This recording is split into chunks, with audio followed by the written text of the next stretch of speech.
Let me thank President of Southern Gujarat Chamber of Commerce and Industry with his team, the Southern Gujarat Income Tax Bar Association. I'm not naming, but my due regards and respect to the President and his team.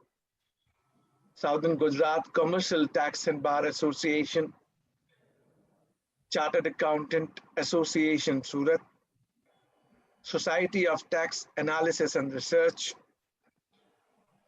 All Gujarat Federation of Tax Consultant, Income Tax Bar Association Ahmedabad, the Bhavnagar Sale Tax Bar Association Bhavnagar, Taxation Practitioners Association,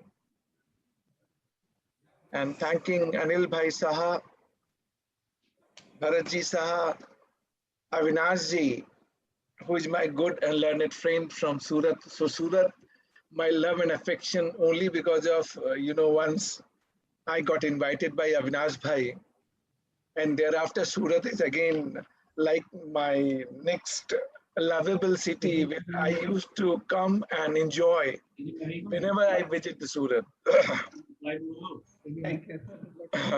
Today's topic, I will request others to either mute themselves. Vimal Bhai, kindly mute yourself. Okay. Today's topic is drafting and pleading.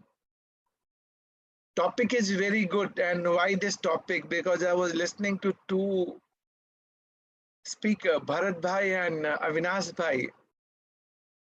Avinash Bhai said, now time has come to start litigation. And Bharat Bhai says, and he stated one thing. So let me start the importance of drafting and pleading. See, when GST got started, we all were worried how GST is going to be introduced. The way government has introduced the GST, they say GST is a very good and simple tax. इतना good and simple होगा मुझे भी नहीं मालूम था. सोचा तो बहुत था कि good and simple होगा. तो शुरू में हमारे यहाँ, मैं बार बार बोलता हूँ, हमारे यहाँ accountant होते हैं. So कोमल होती थी, कोमल के बारे में आप लोगों ने सुना होगा. She used to file all GST return. And उस टाइम पे क्या होता था मालूम है? As a chartered accountant,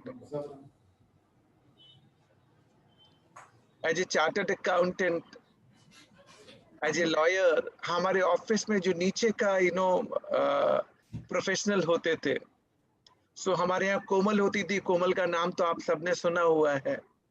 She used to file GST return, और तब तो यही होता था, कुछ भी डाल उस रिटर्न के अंदर, जैसे भी भर, बस रिटर्न जाना चाहिए. ऑब्जेक्टिव ये होता था, बस रिटर्न जाना चाहिए. 4 साल के बाद we all started now getting new thing. The first new thing Bharat Bhai Shah has said, difference of GSTR 2A versus 3B. Now we started getting the notices. अब कोमल को जितना समझ में आया उसने रिटर्न भर दिया. हम सबने रिटर्न भर दिया जितना हमको समझ में आया. तो हमने तो तब देखा भी नहीं था कि कोमल क्या भर रही है, बस रिटर्न जाना चाहिए. That was the objective in our mind. But now we are getting notices. So topic of drafting and pleading is becoming so important. So maybe I can take up this first topic, 2A versus 3B, and discuss the importance of drafting and pleading both together. Now we know that department is issuing notices wherever they are finding difference of input tax credit in GSTR 2A versus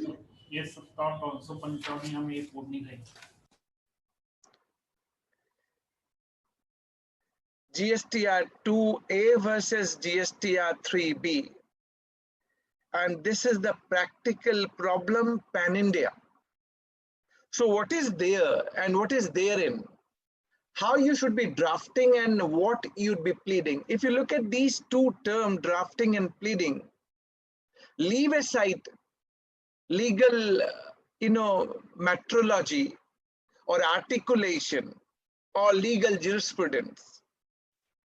Drafting is a basic term, broader term, which is very much important that we need to draft something either in favor or against.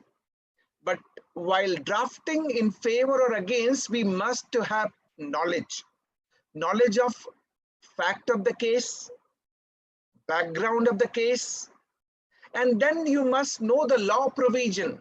What is the provision existing as on date? And then you'd be starting with the grounds of appeal.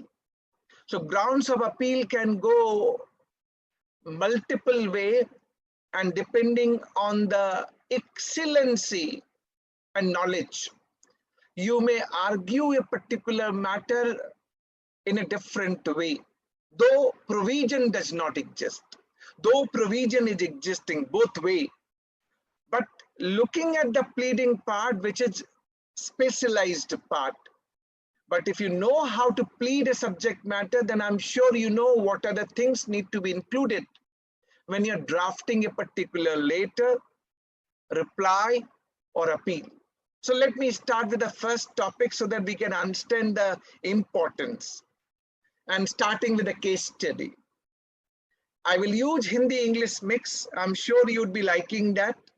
So before I start, let me take cognizance of. Cognizance means you all are ready to listen to me today. So say in a chat box, I want chat box should be active today. Chat box में लगना चाहिए आप मुझे पूरा सुन रहे हैं and you are ready and willing to कि हाँ मैं अच्छी तरह सुनना है और समझना है. So can I see yes in a chat box so that I can start with? All right. So this chat box is saying yes. Carry on. All right, sir. Thank you very much. And this is what the vibration I was looking for. My Gujarati friends are there. बिना हिंदी बोले मजा नहीं आएगा. थोड़ा बहुत तो हिंदी बोलना ही पड़ेगा. All English will not go. So I will carry on with the mix of Hindi, English way. You got notice from the department that whatever credit you have availed in 3B is not matching with GSTR 2A. My first question, मेरा पहला question आपसे ये होगा, समीर साहब बोलते हैं हिंदी में ही बोलने का, इंग्लिश यूज ही नहीं करने का. कोई इशू नहीं समीर भाई, थोड़ा हिंदी बोलेंगे थोड़ा इंग्लिश बोलेंगे, मिल के एंजॉय करेंगे आपस में. ना ये नोटिस आपके पास आ गया है. प्लीज टेल मी, पहले अगर आपके पास नोटिस आ गया, अब आपको ड्राफ्टिंग एंड प्लीडिंग का इंपॉर्टेंस मुझे समझाना है. I will tell you what is the importance of drafting and pleading. This notice has come to you. As a legal professional, before drafting, you need to have fair amount of knowledge. Fair amount of knowledge of what? कि fact क्या है? Fact के लिए आप क्या gather करेंगे? You will gather कि आपने GSTR 3B में कितना credit लिया, 2A में कितना आ रहा है और बुक्स में कितना आ रहा है. Am I right? यही चीज होती है ना, मेरे बुक्स में कितनी क्रेडिट है, 2A में कितना आ रहा है और मैंने 3B में कितना लिया. एक एग्जाम्पल ड्रॉ कर लेते हैं. As a legal professional, as a doctor, जब मुझे ड्राफ्टिंग और प्लीडिंग को समझना है तो पहले फैक्ट को समझना बहुत जरूरी है. फैक्ट के लिए first I am looking at how much is the credit in books of accounts. Let's say 15 lakh rupees, 15 lakh rupees. How much is the credit reflected in your GSTR 2A? 10 lakh rupees. Assume. And 3B, how much you have availed? Let's assume you have availed credit of 15 lakh rupees, जो आपके books में आ रहा था. So there is mismatch, 2A versus 3B. समझ में आ गया अब ये क्यों प्रॉब्लम हुआ?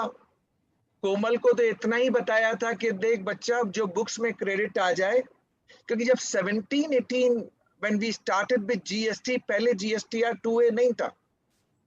GSTR 2A came sometime in the beginning of 2019. तो कोमल के पास तो सिर्फ बुक्स की क्रेडिट होती थी और 3B भरने का.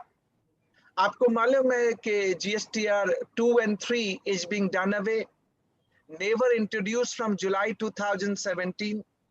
तो कोमल जो हमारे यहाँ अकाउंटेंट आर्टिकल जो भी मानिए, वो बुक्स में जितनी क्रेडिट थी देखती थी और उसको 3B में ले लेती थी. तो उस कोमल ने तो सही काम किया, 15 लाख की क्रेडिट बुक्स में थी और 15 लाख की क्रेडिट उसने GSTR 3B में ले ली. अब आपके पास नोटिस आ गया है, तो पहला आपको समझ में आ गया कि हाँ, मेरा 2A वर्सेस 3B मैच नहीं कर रहा. Second position which you will arrive at, I'm asking you, आप कैसे टेक केयर करेंगे? सेकंड, आपके बुक्स में 15 लाख की क्रेडिट आ रही थी, आप पहले क्रॉस चेक करेंगे वेदर ये 15 लाख की क्रेडिट मुझे मिलेगी या नहीं मिलेगी. M I right? बिल्कुल चेक करेंगे, तभी आप उस नोटिस का रिप्लाई ड्राफ्ट कर पाएंगे. सो ड्राफ्टिंग से पहले की एक्टिविटी है ये. आप बुक्स में जाके चेक करेंगे कि आपको ये क्रेडिट मिलनी थी या नहीं मिलनी थी. Hope I am clear about it. अगर ये आप चेक करेंगे तो लॉ की पोजीशन भी आपको मालूम होनी चाहिए कि लॉ में क्या पोजीशन है, किस बेसिस पे क्रेडिट मिलती है. पहले 2-3 साल हमने कुछ नहीं देखा, हमने तो बस रिटर्न भरने का काम था, यही देखते थे रिटर्न गया या नहीं गया, बस रिटर्न जाना चाहिए, यही हमारा टेक होता था. बट नेवरदलेस, अगर इस क्वेश्चन को हमें सॉल्व करना है कि क्रेडिट कैसे मिलेगी, क्या प्रोविजन है, तो हमें रिलेवेंट प्रोविजन देखना पड़ेगा. सेक्शन 16 सबसेक्शन 2, आपको 4 कंडीशन सेटिस्फाई करने हैं to avail the credit. Section 16 subsection 2, there is 4 condition need to be satisfied for availing credit. तो आप क्या देखेंगे? वो सारा बुक्स ऑफ अकाउंट्स आप निकालेंगे, उसका GSTR 99C आपने भर दिया होगा, and there may be a chance no qualification chartered accountant brother ने भी सर्टिफाई पूरा, और कैसे सर्टिफाई हुआ आप सबको मालूम है, राइट? तो सर्टिफाई भी कर दिया होगा. पर अब आपको नोटिस मिलने के बाद you have to cross check and verify whether 4 condition satisfied. आपके पास टैक्स इनवॉइस की कॉपी होनी चाहिए. You must have received goods and services. Your supplier must have paid taxes. आपने सप्लायर को दिया as a buyer, you paid to the supplier. If supplier has not deposited, आपको credit नहीं मिलेगा as per section 16 subsection 2 clause C. And last condition, regularly filing return. तो मैं थोड़ा आपका टेस्ट भी लेता चलूं साथ साथ, ऐसा नहीं होना चाहिए ना one sided. Regularly filing return. कौन regularly filing return? Who is regularly filing, supplier और recipient? When I look at the provision of availing credit, please write in a chat box who is referred under section 16 subsection 2 clause D, who is regularly filing return. Please chat box में लिखिए, खुल के बोलिए. देखिए कई बार क्या होगा, अगर आप यहाँ पढ़ने के मूड से बैठे हैं तो आपको सबसे पहले अपनी पोजीशन को साइड में रखना पड़ेगा. And you have to write जो आपकी समझ में आता है, then only we can learn. Otherwise learning is incomplete. If learning goes with premeditated mind, no मेरे को बहुत कुछ फॉलो, तो लर्निंग नहीं होने का. बताइए सप्लायर और recipient. See, I'm getting mixed answer. You can see in a chat box. Mixed answer, right? As per provision, it is recipient who is regularly filing return. Recipient as per provision. So still I'm finding a lot of, you are responding both supplier, सो आपने 4 condition पहले check करने की है, check कर लिया आप, 4 condition check कर ली।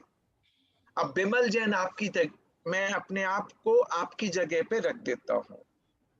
बिमल जैन इसको चेक कर रहा है। बिमल जैन ने कहा 15 लाख की क्रेडिट लेनी थी, पक्का 15 लाख की लेनी थी, लेकिन मुझे लगा कि 1 लाख की क्रेडिट मुझे नहीं मिलेगी because of section 17 sub section 5। चारों कंडीशन में सेटिस्फाई कर रहा हूं, but there is 1 lakh rupees credit which is negative list. Section 17 sub section 5 नहीं मिलना चाहिए था, पर मैंने क्रेडिट ले लिया है बुक्स में, मैंने बुक्स के अंदर क्रेडिट ले लिया है और ये क्रेडिट मुझे नहीं मिलना चाहिए था। सो ये हमको अब समझ में आ गया कि हम कहां पे स्टैंड करते हैं।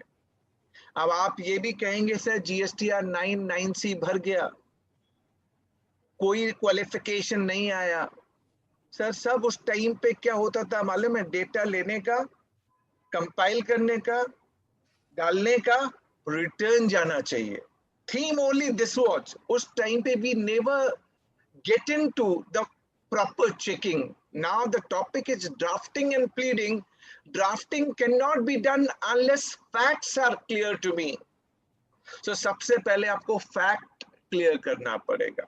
फैक्ट मैंने क्लियर कर लिया कि मुझे 14 लाख का मिलना था, मैंने 15 लाख क्लेम किया है, बट टूए बोलता है 10 लाख रुपया, 10 lakh rupees. Now please tell me, next steps would be you need to go back and check, can I defend? मैंने सेक्शन 16 सबसेक्शन 2 की चारों कंडीशन को सेटिस्फाई किया है। Can I defend the case today? So here comes our role, important role, कि हम कैसे कर सकते हैं। Listen very carefully and then I will take you for the pleading also, drafting also, slowly and slowly. When I look at this issue, I said 1 lakh ka credit nahi milega, we are parking this issue aside. We have taken wrongly availed credit. Now listen carefully and then we will draft the reply of this notice. First and foremost question to all of you.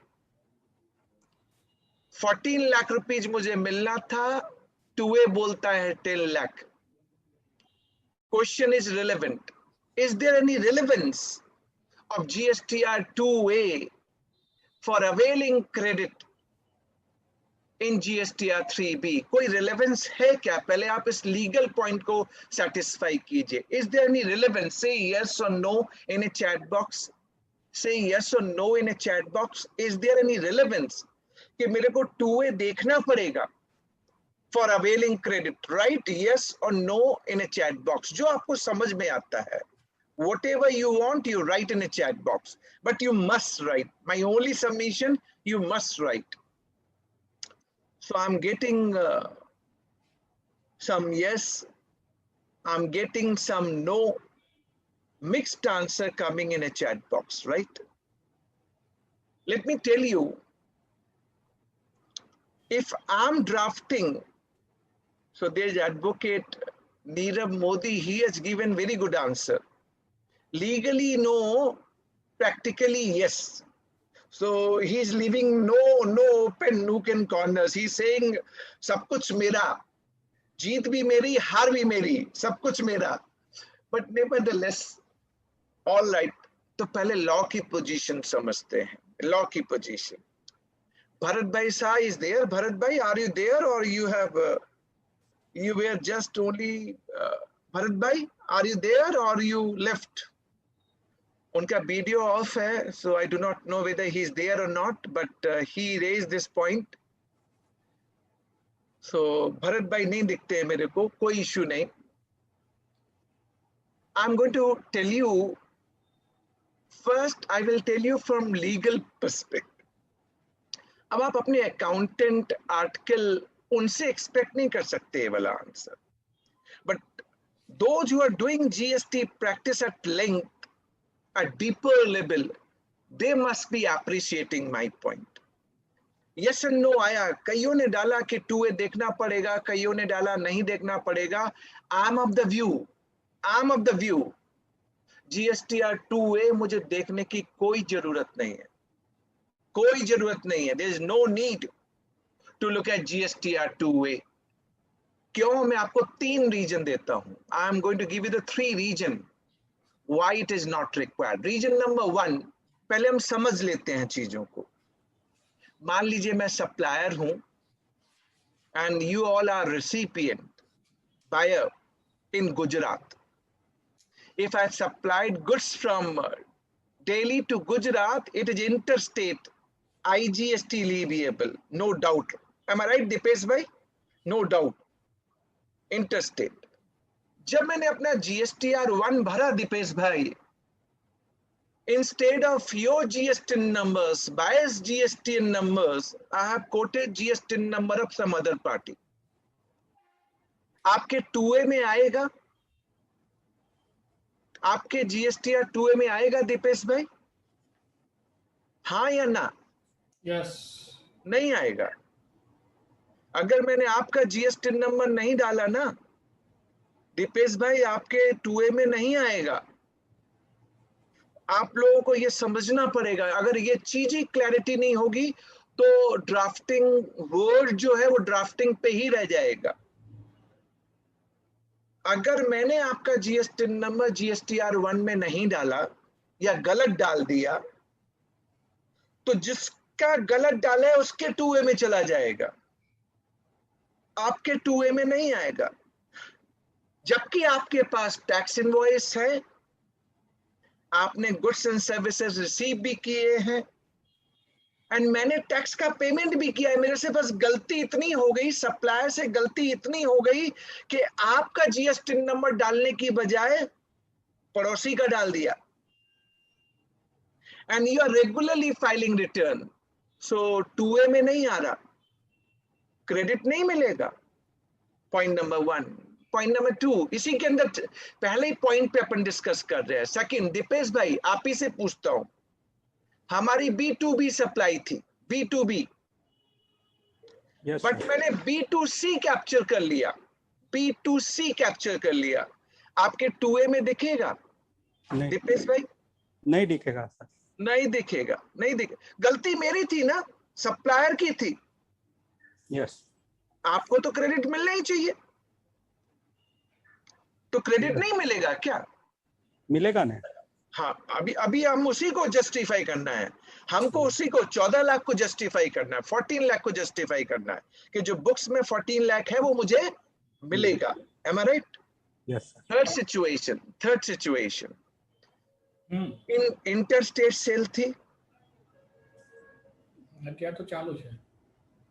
Bimal भाई आपको mute करना पड़ेगा, आप बहुत problem कर रहे हैं आज हम लोगों को.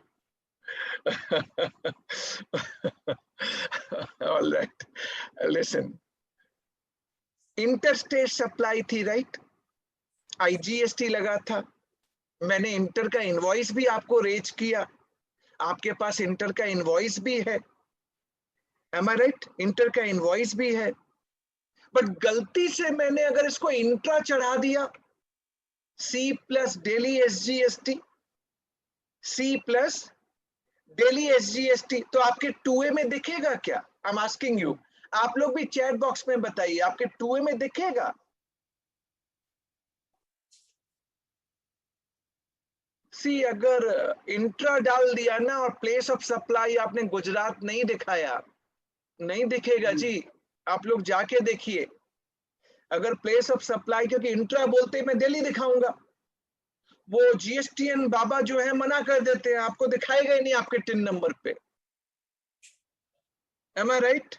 Yes, sir. So I'm giving you the example and telling you GSTR 2A. In these exemplary example वो नहीं दिखाता तो आपको क्रेडिट नहीं मिलेगा. 100% मिलेगा. लॉ प्रोविजन बोलता है मिलेगा. तो ड्राफ्टिंग एंड प्लीडिंग से पहले लॉ का इंटरप्रिटेशन भी आना चाहिए. अगर लॉ का इंटरप्रिटेशन नहीं आएगा ना, आप प्लीड नहीं कर पाएंगे, आप ड्राफ्ट नहीं कर पाएंगे। लॉ का इंटरप्रिटेशन आप कैसे करेंगे? तो देखिए अभी एक चीज मैं आपको बताता हूं, section 16 subsection 2 sub clause AA. Sub clause AA recently got introduced by the Union Budget 2021. It is yet to be notified. Bimal भाई अभी नोटिफाई नहीं हुआ है अभी तक, बिमल पारिक भाई अभी तक नोटिफाई नहीं हुआ। इस सब क्लॉज में क्या बोलता है, इसको सुनिए, इसको सुनने के बाद you would be convinced there is no relevance of GSTR 2A.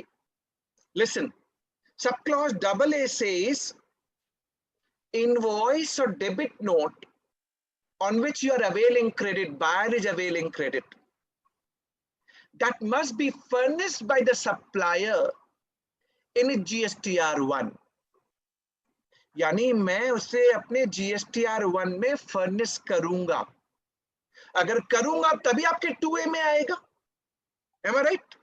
And it must be communicated to the recipient. That is the subclause AA.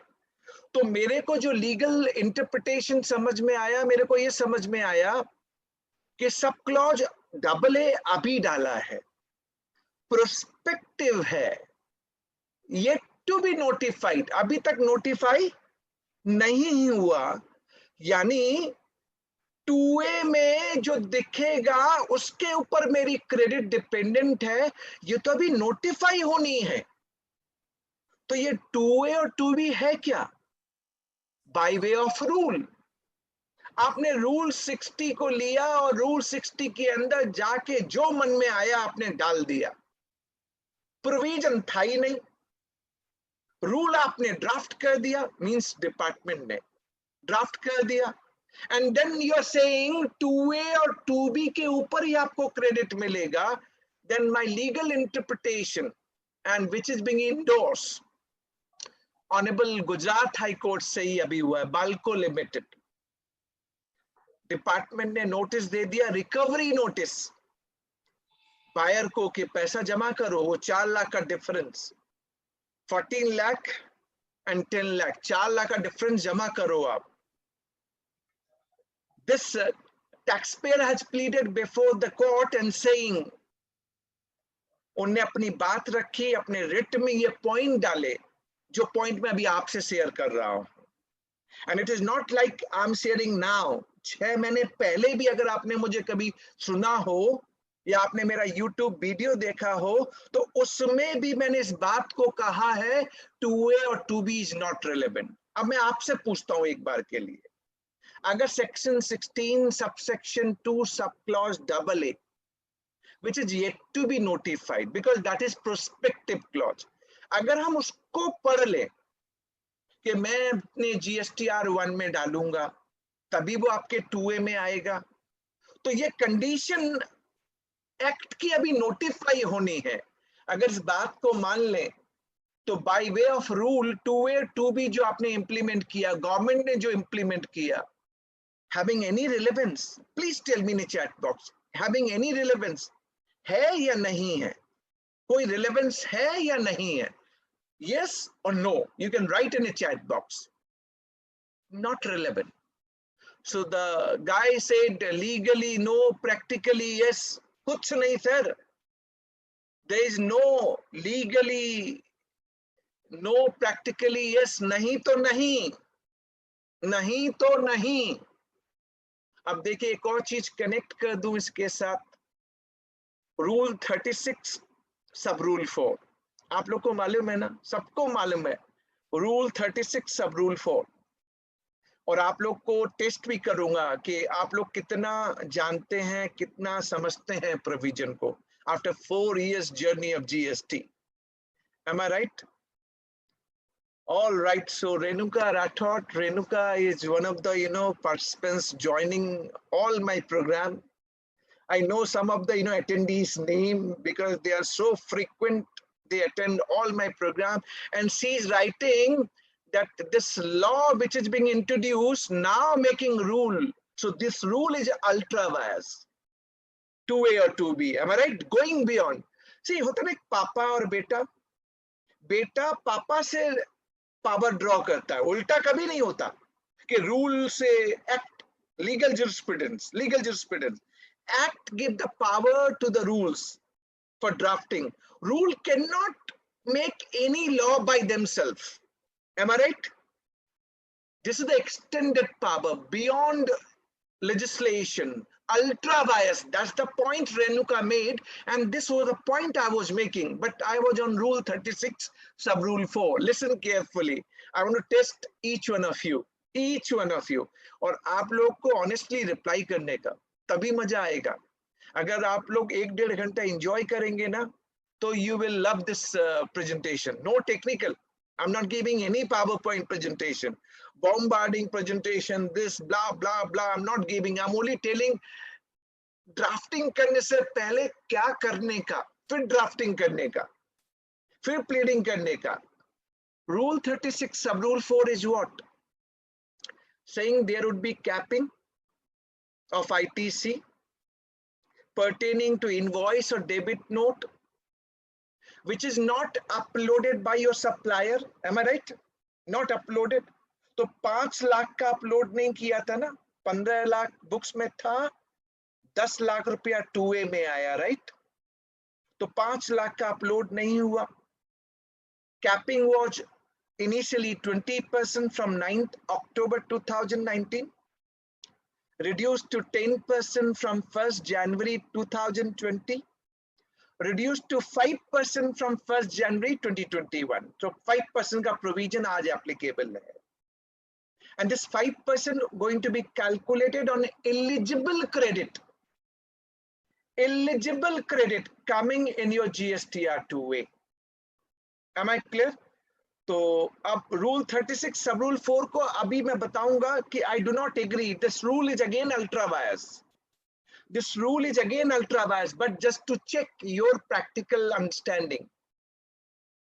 अगर 2A में 10 लाख रुपया है और मान लीजिए वो 1 लाख रुपया इनएलिजिबल क्रेडिट भी इसके अंदर है 10 लाख के अंदर, so 9 lakh eligible, 1 lakh ineligible, am I right? 10 lakh total हो गया। बुक्स में 15 लाख का आपने क्रेडिट लिया। If I pose simple question to all of you, as per rule 36 sub rule 4, अगर क्रेडिट मिलना था pertaining to 5 lakh difference, आपको मैक्सिमम कितना क्रेडिट मिलेगा? Please tell me in a chat box.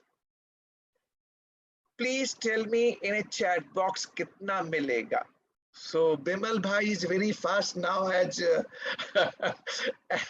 So Bimal bhai has responded. Okay. 9.45. 9.45 lakh rupees. Because this 5% going to be calculated on eligible credit, which is 9 lakh of GSTR 2A. Am I right? Yes, sir. So total credit as per rule 36 sub rule 4 would be 9. How much? 9 lakh?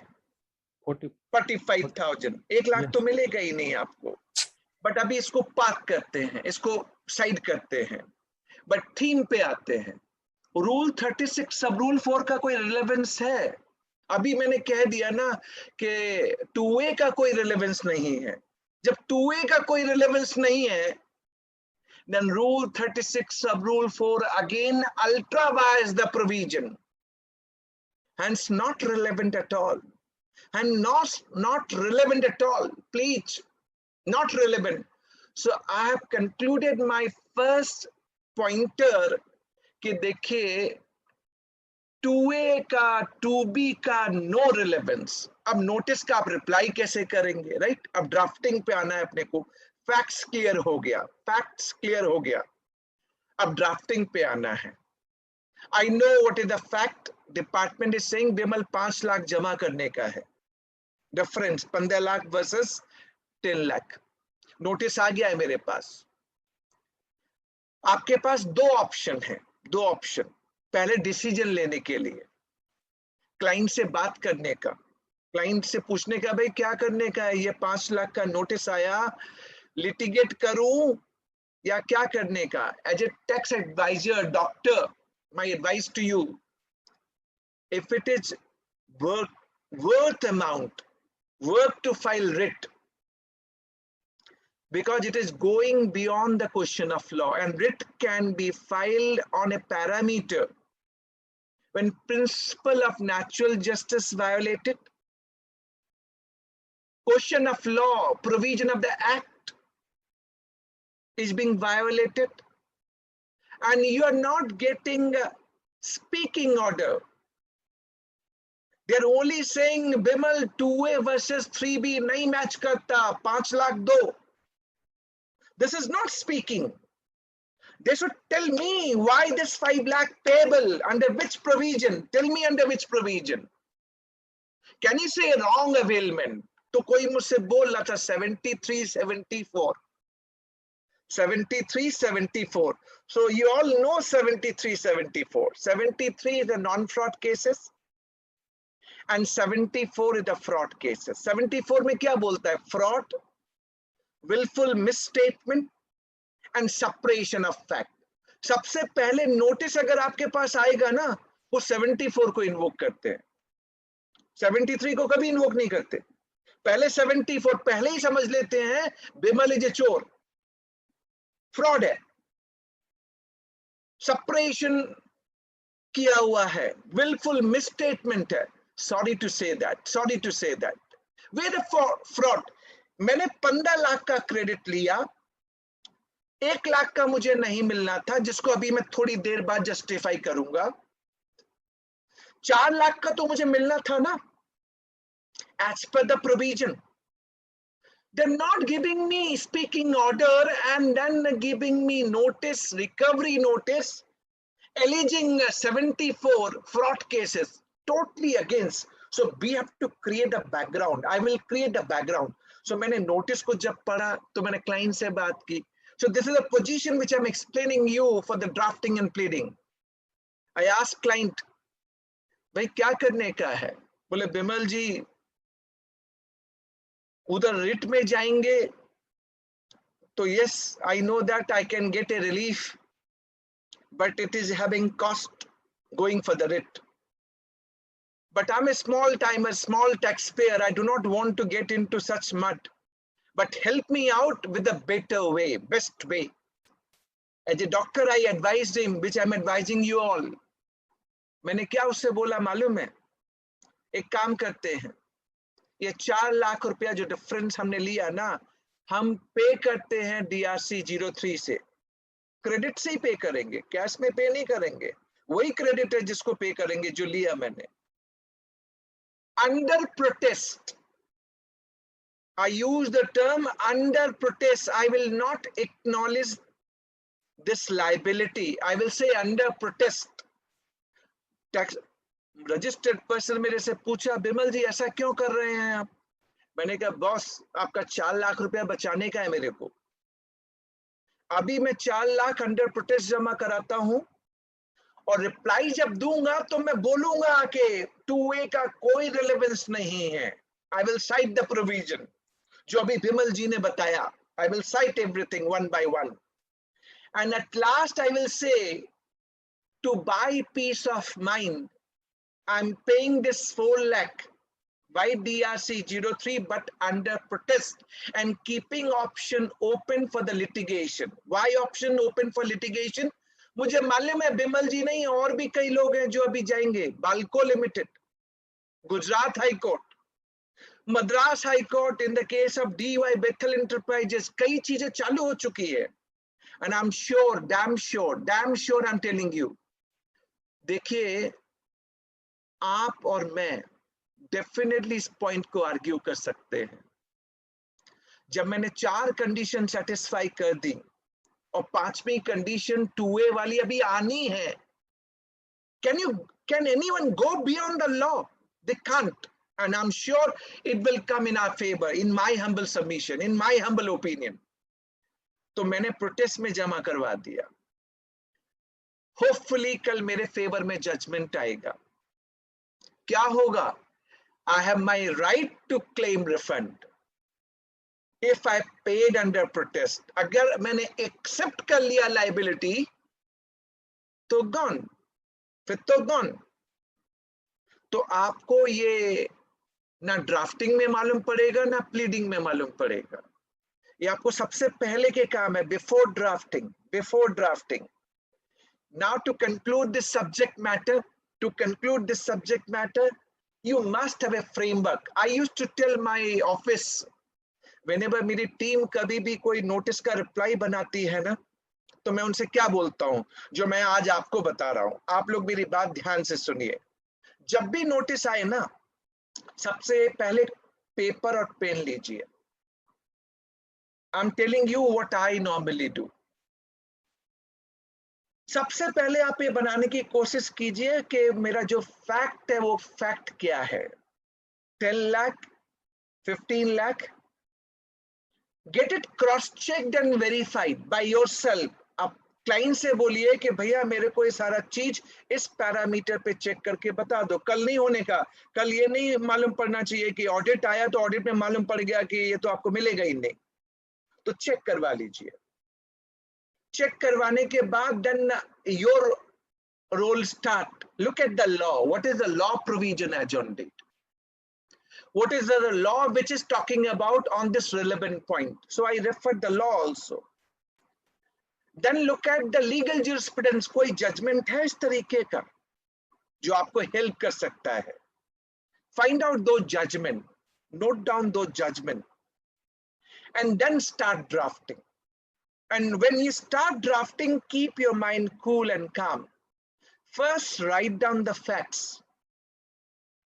Then the allegation as per the notice.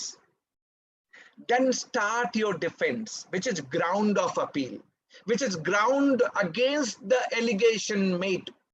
And these ground can go alternative, one after another. It is not like that एक ही point पे। और कभी बड़ा बड़ा ground मत बनाइए। Cut the ground in a and give the ground name. उस ground को नाम दीजिए, so that when you are going for the pleading, you cannot read whole document. Once you have given a little, articulation to that particular ground, if you know that particular little paragraph, ऊपर का अगर headline अगर मालूम रहता है ना, तो we know content क्या है। तो headline बनाइए, alternative ground दीजिए, and cite your provision. If 74 is being alleged, आप बोलिए सर कम से कम ये तो बताइए मैंने क्या फ्रॉड किया, क्या सेपरेशन किया। जब मैंने जीएसटीआर 3B में डिक्लेयर कर दिया, आपको बता दिया where is separation on my part, and there is no evasion of tax with the intention of evasion of tax when the question of interpretation of law. I hope you all are getting my point. It's an interpretation of law, bona fideness. All these are argument, cross alternative argument which you need to put forth. And accordingly आपको नीचे तक जाना है, then summarize करना है। लेकिन नीचे लिखने पे आपको लिखना है कि even we keep the option open to present some additional argument at the time of PH if required. So do not keep the things closed and ended. Keep it open that you may also come back with additional grounds if required at the time of PH, or additional submission at the time of PH. But मैं एक एक करके आपको सारी चीज फिर बाद में थोड़ी देर में समझाऊंगा। बट पहला पॉइंटर जो था 2A वर्सेस 3B, जो भरत भाई शाह ने अपने ओपनिंग रिमार्क्स में डाला था कि नोटिस आ रहे हैं, ड्राफ्टिंग प्लीडिंग अपने को समझने का है। तो मैंने कोशिश किया ड्राफ्टिंग प्लीडिंग से पहले कुछ आपका माइंड को इग्नाइट करने का। I thought of igniting your mind and start thinking on those line. आप लोग सबसे पहले मुझे अब ये बताइए, केस स्टडी मैंने पहला वाला कंप्लीट कर लिया, first case study complete. It took me for 40-45 minutes longer time period, but I thought of taking this case study and igniting your mind for my rest of the presentation. So first tell me in a chat box, आपकी समझ में थोड़ा बहुत जो मैं ignite करना चाहता हूं वो हुआ क्या। अगर हुआ तो we will start with the second case study. Please tell me, अगर इग्नाइट हुआ तो आगे मजा ज्यादा आने का है। और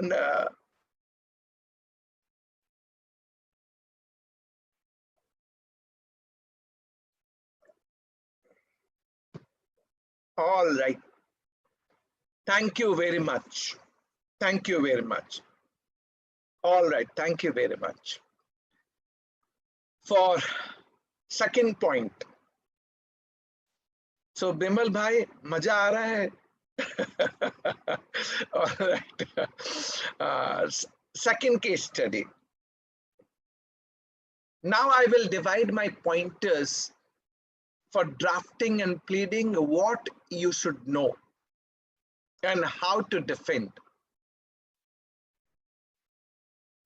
जब आपके पास नोटिस आए तो सबसे पहले देखिए कि notice is being issued within the prescribed time period. These are the task. अभी तक मैंने आपको फैक्ट से गेम खिलाया, लॉ के इंटरप्रिटेशन पे भी मैंने आपको गेम दिया. अब मैं आपको बताता हूं नोटिस आने पे क्या क्या चेक करने का. Within specified time period में इशू हुआ है.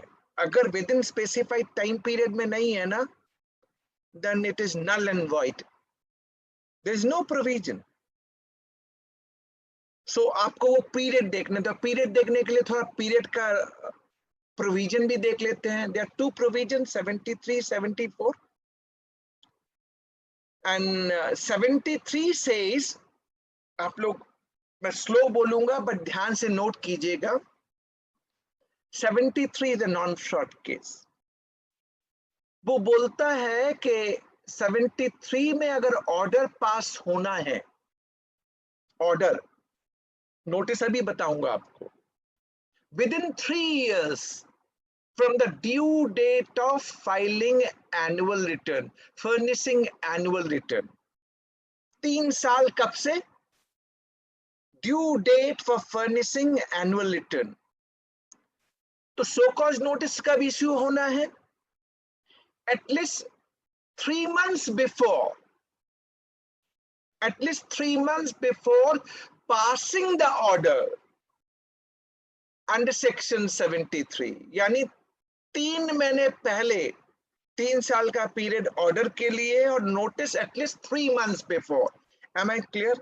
इस पार्ट पे मैं क्लियर हूं? Fraud cases 74. 5 years from the due date of furnishing annual return. 5 years. 5 years. And notice should be issued at least 6 months before the passing of order. So clarity दे दूं, 73 में order 3 साल, 74 में order 5 साल. Notice 3 महीने पहले 73 में, 6 months पहले 74 में. Am I clear? At least 6 months before. Now एक चीज कनेक्ट कर लूं और पूछ भी लूं आपसे. अभी बोलता है due date of furnishing annual return. Am I right? आपको मालूम है पिछले 17, 18, 18, 19, 19, 20 में हम लोग सब डिमांड करते थे, सर ड्यू डेट बढ़ाने का, ड्यू डेट बढ़ाने का, राइट? हम लोग की डिमांड सही थी या गलत थी? Please tell me yes or no. Chat box. It was right or wrong? Because it has got ramification. Lot of ramification. Wrong. Completely wrong. It is giving extended power, extended time period in the hands of department. In the hands of department. हमने गलत दिया उनके हाथ में, उनको extended power मिल गया. 17, 18 का due date annual return का 31 जनवरी 2020 था. अब वहां से that is what they're going to calculate. 3 months from the due date of filing annual return. 3 years for the 73, 5 years for 74. 18, 19 का लास्ट डेट था 31 December 2020. And 1920 ka tha 31st March 2021. So we should not demand extension. So JS is saying very clear, and this is my submission as well. We should ask for the waiver of late fees. And I created the video. मैंने इस पे एक video भी बनाया था, जो मैंने अपने YouTube चैनल पे डाला भी था कि आप लोग एक्सटेंशन मत मांगिए. waiver मांगिए, waiver of late fees, and which is doable under section 128. Section 128. So first, second part मैंने आपको किया. थर्ड पार्ट में आते हैं हम. तो थर्ड पार्ट में जब हम पहुंचते हैं तो 73 और 74 में वो आपसे बोलता है कि किस अकाउंट पे सो कॉज नोटिस इशू करेगा. 4 अकाउंट है sir. Non payment of tax, non payment of tax, short payment of tax, wrongly availed credit or utilized or erroneous refund. So अगर आप broadly देखें तो 4 नहीं 5 कर लीजिए. Non payment, short payment, wrongly availed credit, utilized, wrongly utilized, and then erroneous refund. 5 item. उसके लिए वो डिमांड करेगा आपसे. एक पार्ट और क्लोज कर लूं आपके साथ कि सेक्शन तो मैंने बता दिया है, आइदर 73 और 74. 73 और 74. अब जो नोटिस आपके पास आया, कई बार मैं नोटिस क्या देखता हूं मालूम है, कोई सेक्शन वेक्शन कुछ नहीं है, बस नोटिस भेज दिया आपका 2A वर्सेस 3B मैच नहीं कर रहा, जमा करो. Is it a notice? It is not a notice. Please, it is not a notice. It is not a so-called notice. It has to be issued either under section 73 or 74. तो ध्यान देने का, कोई भी ईमेल आ गया department से, personal ID से, it is not the proper delivery also. For proper delivery we have to go to section 169 कि आपको डिलीवरी कैसे होनी चाहिए with registered और speed post AD. Registered email ID पे सिस्टम ऑफिशियल आईडी से आना चाहिए. आपके जीएसटीएन कॉमन पोर्टल पे अपलोड होना चाहिए आपके जीएसटीएन नंबर पे. This is the process of section 169 for the proper delivery. You have seen 2-3 judgment has come out. Department ने आपको रजिस्टर्ड स्पीड पोस्ट भी नहीं किया, आपके ईमेल आईडी पे भी नहीं भेजा, और आपके पोर्टल पे भी नहीं डाला. High court, Madras high court has vacated the show cause notice. बोला this show cause notice is a void. It is not properly delivered under section 169. So mode of delivery is again important. तो कुछ भी आपके पास कहीं से भी आ जाए, no, you need to be very much watchful कि मेरे पास डिलीवरी कैसे हुआ with proper mode. अगर proper mode है तो वो मोड रखने का अपने पास. Even approved courier agency is being given under section 169. तो आप वो डॉक्यूमेंट भी अपने पास रखिए, क्योंकि वहां से date of receipt, your time period to reply start from date of receipt, not from the date mentioned on the notice. I hope you got my message. एक नोटिस पे डेट होता है, एक आपका डेट ऑफ रिसीट होता है. Please keep the document with you जिसमें date of receipt लिख, जिस दिन आपने लिया.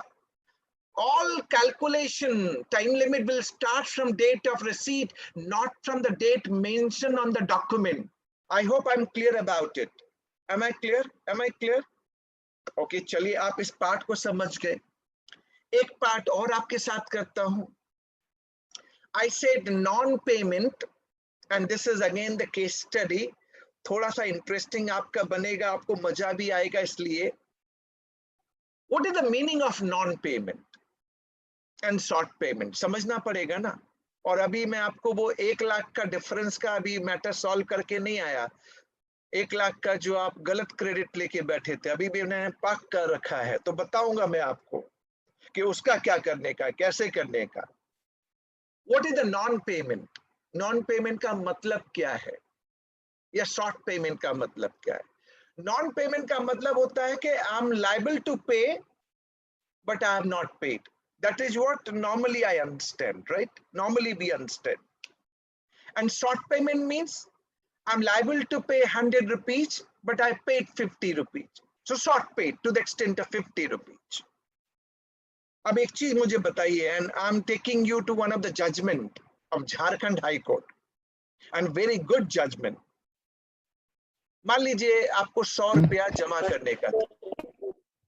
Burger Singh. भरत भाई, No. भरत भाई, ओके, आपको 100 रुपया जमा करने का है, 100 rupees, and it was period February and March 2018. आपने जमा नहीं दिया, नहीं किया जमा. आपने जमा किया मार्च 2019 में. आपको एक, जब आप जीएसटी कॉमन पोर्टल पे गए तो आपको लगा कि भाई एक नोटिफिकेशन आया है और उसमें बोलता है कि आप पुरानी लाइबिलिटी पे कर दीजिए, आपका इंटरेस्ट नहीं लगेगा. तो इस बंदे ने क्या किया, अपना फरवरी और मार्च 2018 का पेमेंट मार्च 2019 में कर दिया. 100 रुपए का पेमेंट था, 100 रुपया कर दिया, इंटरेस्ट नहीं दिया. Department has sent normal notice, which is not a so-called notice. Simple department का नोटिस समझते हैं ना, एक लेटर बना के दे दिया, आपने जमा किया, इसका इंटरेस्ट जमा करो. So so-called notice need to be issued under the respective provision 73, 74, जो अभी मैंने कुछ देर पहले आपसे कहा. अगर नहीं किया तो वो so-called notice है ही नहीं है. So this matter has gone to Jharkhand High Court and issue watch. उसने टैक्स का पेमेंट तो किया हुआ था, इंटरेस्ट नहीं दिया था.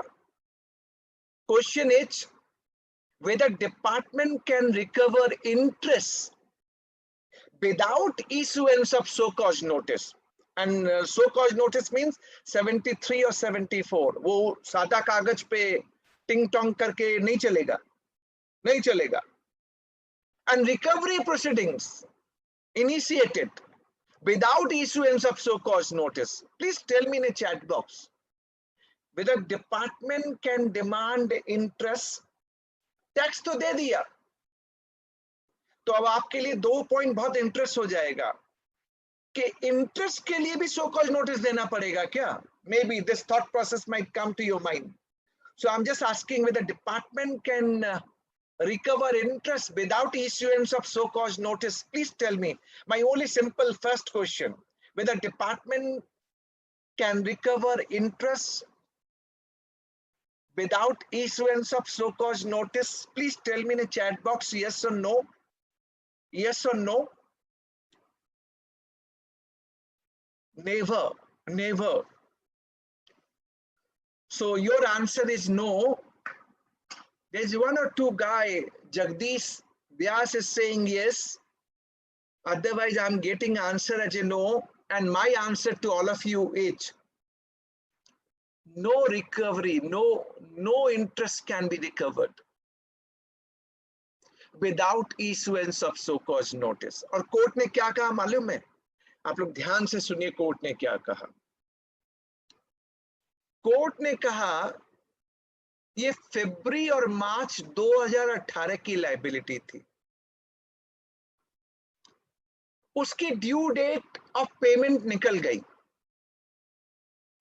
टैक्स पेयर ने जमा किया मार्च 2019 में. टैक्स पेयर ने गलत पढ़ा कि कोई ऐसा नोटिफिकेशन आया है जिसमें इंटरेस्ट वेवर है. वो इंटरेस्ट वेवर का नोटिफिकेशन नहीं था. It was for waiver of late fees, कि आप जमा करेंगे तो लेट फीस नहीं लगेगा. तो court has interpreted if the tax liability of a particular tax period is not paid by the due date, then that will be termed as a non-payment. Hence, so-called notice required to be issued. And even if I go to 73, which is non-fraud case, we have to pay interest. And for paying interest, if you're demanding interest, department must issue so-called notice for the region. दो कारण से department interest मांग रहा है, लेकिन whether interest calculated by the department, it's correct or not, SSC को मौका मिलना चाहिए ना। ऐसा थोड़ा ही है कि 100 रुपया उसने जमा किया और आप इंटरेस्ट मांग लेंगे। आपकी कैलकुलेशन सही है या नहीं है, सो कॉज नोटिस दीजिए। सेक्शन 50 इंटरेस्ट की बात करता है, बट आपने जो सेक्शन इन्वोक किया, फेल्स टू पे कहा, even taxpayer must get the opportunity. This taxpayer must get the right to see the correct provision invoked or not, correct calculation is being done or not, correct ascertainment is there or not by the proper officer. Hence, so-called notice is required. पहला part. दूसरा part, without adjudication, आपने so-called notice भी issue नहीं किया. And without adjudication, can you recover the money from my bank account? No.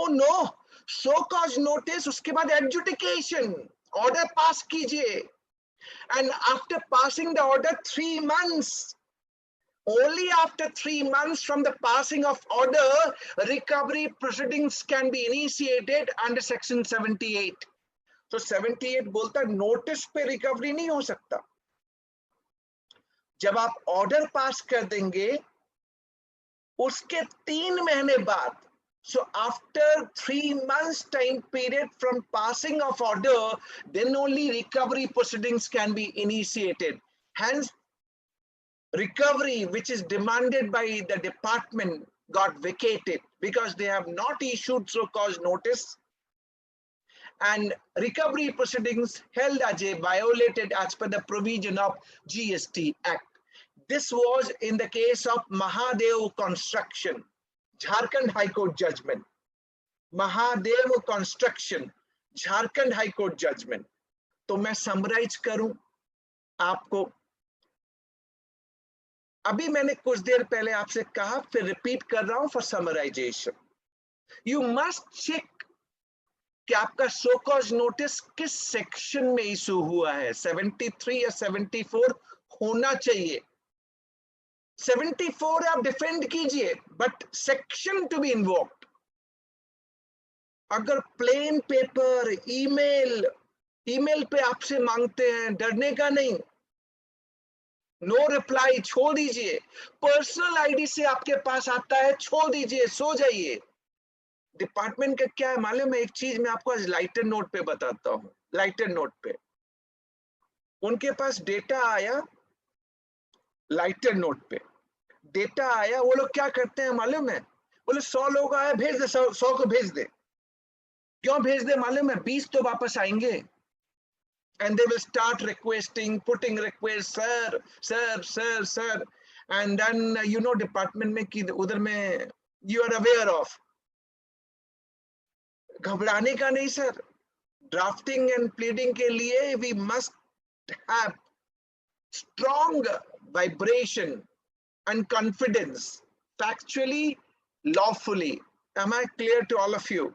So second point which I'm concluding, what is the non-payment? And even for the interest, so-called notice of 73, 74 is required. And recovery cannot be done till the time order is being passed and 3 months is being elapsed. So it can only happen day after the 3 months from the passing of order as stated under section 78.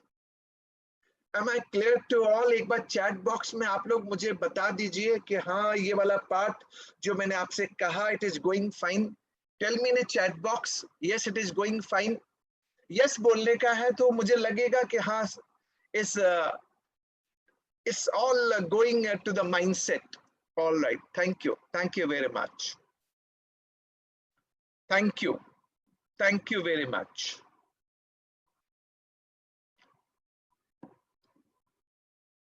Next point, wrongly availed credit.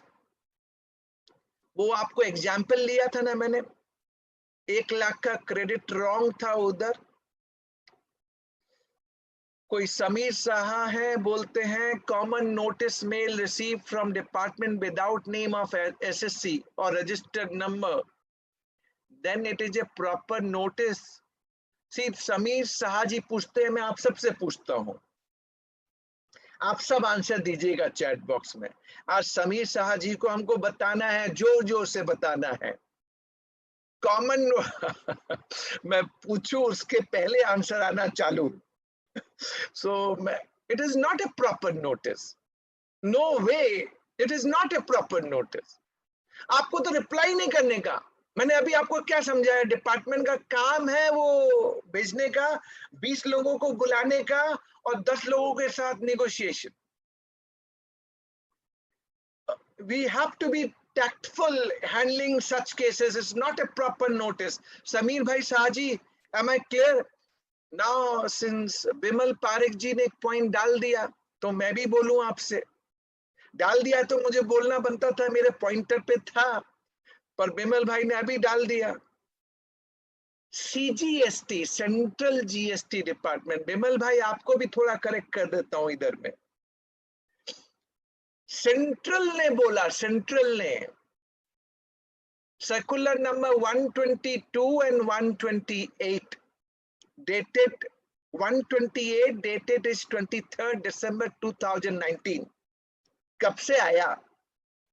Department central ने बोला बिमल हमारे यहां से कोई भी notice जाए, कोई भी कम्युनिकेशन जाए, उस पे डिन नंबर होना चाहिए, डॉक्यूमेंट आइडेंटिफिकेशन नंबर होना चाहिए।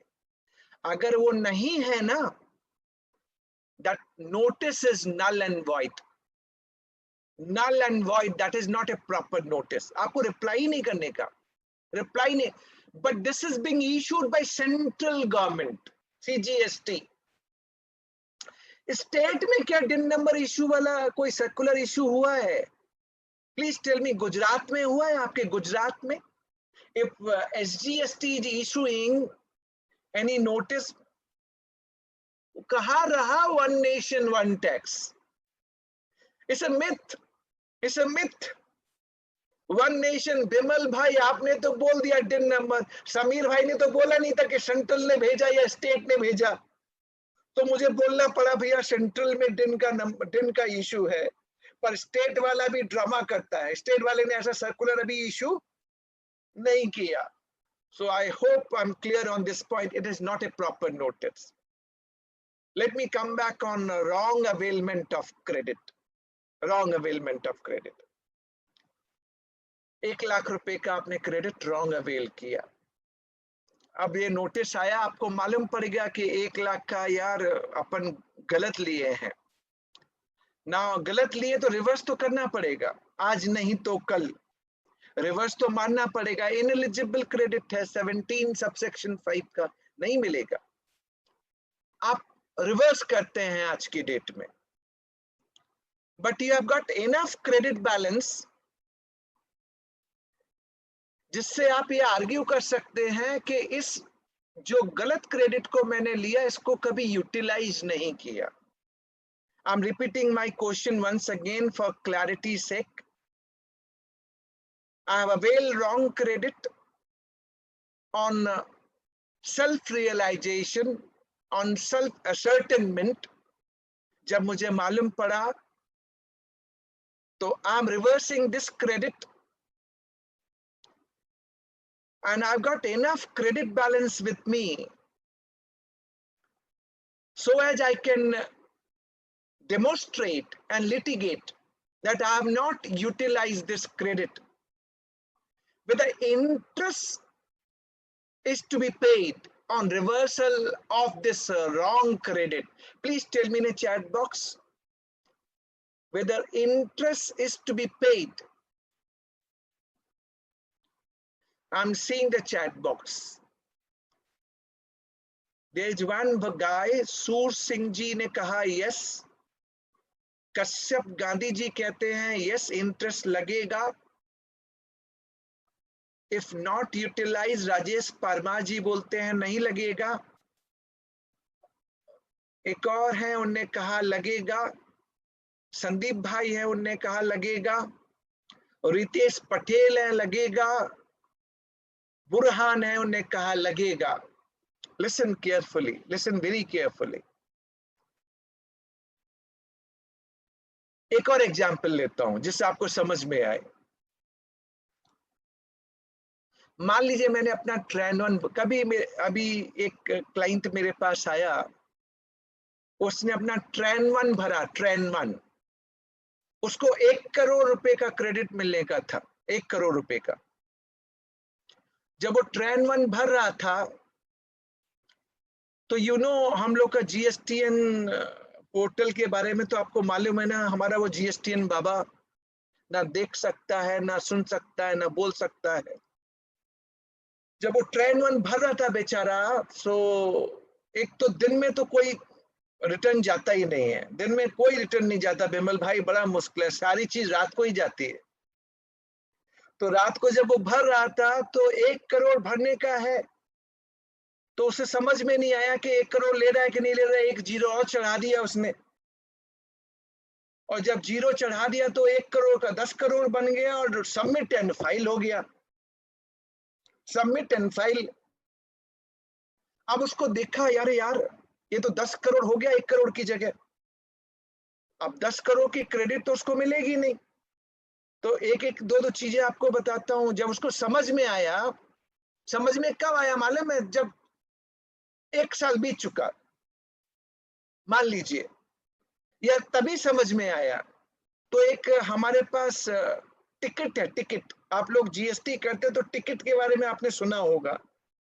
दामिनी पिक्चर में डेट होती थी, डेट पे डेट, डेट पे डेट। अगर दामिनी पिक्चर आपने देखी है तो जीएसटी में एक कॉमन स्लोगन है, टिकट पे टिकट, टिकट पे टिकट।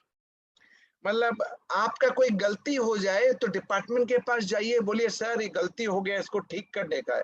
वो भी बोलेगा माई बाप, मेरे पास भी कुछ नहीं है, ये तो इस बाबा के पास है, इस लैपटॉप बाबा के पास। ये लैपटॉप बाबा ही कर सकते हैं और कोई कुछ नहीं कर सकता। तो आप पूछिए क्या करूं सर? बोले वो एक टिकट आती है, टिकट डाल दे, टिकट। आप टिकट डालिए, 24 घंटा में टिकट रिजॉल्व। आपका कोई सोल्यूशन नहीं हुआ, टिकट गायब, रिजॉल्व। आप बताइए पूरा इंडिया में यही ऐसा हो रहा है, मैंने तो ये देखा है। एम आई राइट और रॉन्ग? आप लोग चैट बॉक्स में बताइए, एम आई राइट और रॉन्ग? वो टिकट अपने आप सॉल्व कुछ नहीं हुआ, ऑल प्रॉब्लम। सो पूरा पैन इंडिया परेशान। और उधर में प्रेस रिलीज आ जाता है, प्रेस रिलीज में क्या आएगा मालूम है? इतना क्वेरी आया था, इतना सॉल्व कर दिए हम लोग। क्या सॉल्व किए? गॉड नोच, भगवान जाने क्या सॉल्व किए, मुझे तो नहीं मालूम है, मेरी समझ में तो नहीं आया कोई भी चीज आज तक। बट नेवरदलेस, और कोई हेल्पलाइन की बात करता है, हेल्पलाइन पे भी बहुत अच्छा है सर। उनके हेल्पलाइन में फोन कीजिए कि हमसे ऐसे ऐसे गलती हो गया, क्या करें बताइए। तो वो बेचारा चार्टर्ड अकाउंटेंट की ऑफिस से ही फोन कर रहा होगा, जो बंदा है कोमल चार्टर्ड अकाउंटेंट की ऑफिस से ही बात कर रही होगी। सर मेरे से गलती हो गई है। Somebody has unmuted. May I request to mute? Yeah. Chartered accountant office से अब वो मान लीजिए लड़की से गलती हो गई, कोमल से गलती हो गई। कोमल आके पूछती है बिमल जी क्या करें इसका? अब बिमल जी भी क्या करेंगे? कुछ नहीं है बिमल जी के पास आंसर। बोलते वो आप एक काम करो, वो उधर हेल्प डेस्क है ना, उधर में फोन कर लो। आप लोगों ने हेल्प डेस्क में फोन किया है? आप हेल्प डेस्क में फोन कीजिए, भाई इसका क्या होगा। पहले तो वो आपका 15 मिनट खा जाएगा। अच्छा ऐसे किए थे आप? अच्छा ये डाले थे आप उसके अंदर? अच्छा ये डॉक्यूमेंट लगाया था आपने? लास्ट में आपसे बोलोगे एक काम कीजिए ना, आप अपने चार्टर्ड अकाउंटेंट से पूछ लीजिए। अरे उसी की ऑफिस से बात फोन कर रहा हूं मैं। तो ये हमारा सॉल्यूशन आज तक नहीं हो पाता। हमारा सॉल्यूशन आज तक हेल्प डेस्क में लगता है कि हम ही हेल्प डेस्क पे जाके बैठ जाए, इतना ही अगर हमको बताना तो हम ही बता दे जाके। बट प्रॉब्लम, अफसर रॉन्ग क्रेडिट ले लिया, रिवर्सल मारने का है। इंटरेस्ट लगेगा या नहीं लगेगा? In my humble submission, no interest, no interest leviable. क्यों नहीं लगेगा? सेक्शन 50, सेक्शन 50 का इंटरप्रिटेशन देखिए, मैं आपके सामने आज इंटरप्रेट कर रहा हूं। Section 50 says when you fails to pay, word used fails to pay. Sir आपके पास इनफ क्रेडिट था, आपने अपना एलिजिबल क्रेडिट से पेमेंट किया है, इस क्रेडिट को, रॉन्ग क्रेडिट को कभी यूज नहीं किया, you have never utilized, then it cannot be कि मैंने इसको यूज किया and thereby I fails to pay. See, fails to pay का मतलब क्या हुआ? सिंपल मैं आपको समझाऊं, 100 रुपया देना है मेरे को, अगर मैंने एलिजिबल क्रेडिट से दे दिया, there is no fails to pay. अगर मैंने इनएलिजिबल, जो नहीं मिलेगा मुझे, उससे पे किया, to that extent it is fails to pay. Please आप लोग सब समझ गए मेरी बात। अगर इनएलिजिबल क्रेडिट से मैंने टैक्स पे किया, that is fails to pay, hence interest would be leviable. Section 50 का रीडिंग ये आता है। सो अगर 73, 74 में आप जाएं, वो रॉन्ग अवेलमेंट पे भी आपसे मांगता है ना, इंटरेस्ट नहीं लगेगा सर, नहीं लगेगा। अब पेनाल्टी का पार्ट क्लोज कर लेते हैं, जब हम इंटरेस्ट की बात कर ली तो पेनाल्टी को भी क्लोज करें। देखिए 73 में और 74 में, this you may note because that is might help you tomorrow. 73(5), 73(6), 73(7) subsection 5, 6 and 7. Correspondingly 74 subsection 5, subsection 6, subsection 7 penalty के लिए क्या बोलता है? If you ascertain your own liability, आपने खुद आइडेंटिफाई किया या प्रॉपर ऑफिसर ने आइडेंटिफाई किया, तो पेनाल्टी नहीं लगेगा अगर आपने before issuance of so called notice tax plus interest पे कर दिया। तो पेनाल्टी के लिए this is the provision, tax plus interest 73 के अंदर। Only when notice is being issued and an order is being passed, maximum penalty under section 73 is a 10%. 74 is very interesting. You must know that 74, 15% penalty before issuance of so-called notice. Yani tax, interest and penalty before issuance of so-called notice. अगर so-called notice issue हो गया and you pay within 30 days, 30, then 25% penalty. अगर order issue हो गया and you pay within 30 days from the date of order passed, then 50% penalty, 50. उसके बाद 100% penalty under section 74. So this is the penalty provision which I have narrated and discussed with all of you. Having said that, move a step further. अब कुछ point मैं आपको importantly बोलूंगा जो आपको एकदम माइंड में आज रजिस्टर्ड करने का है। देखिए, these are important parameter for drafting and pleading. आपको माइंड में अच्छी तरह से रखना पड़ेगा। And these are the some pointers which I'm telling you. Let's start and these pointers one by one. Show cause notice का टाइम पीरियड तो मैंने आपको बता दिया, किस सेक्शन में इशू करना है ये भी बता दिया। फिर आप देखिए जिसने इशू किया है वो जुरिडिक्शनल ऑफिसर है भी या नहीं भी, ही इज बीइंग ऑथराइज्ड और नॉट, कि कोई भी उठा के मुझे नोटिस भेज देगा। नो, ओनली योर जुरिडिक्शनल ऑफिसर अभी एक इशू चल रहा है पैरेलल प्रोसीडिंग्स, सेंट्रल भी और स्टेट भी, and we are sandwich. You know that when GST got introduced, मैं जल्दी नहीं जाना चाहता, but time is the pause. But nevertheless,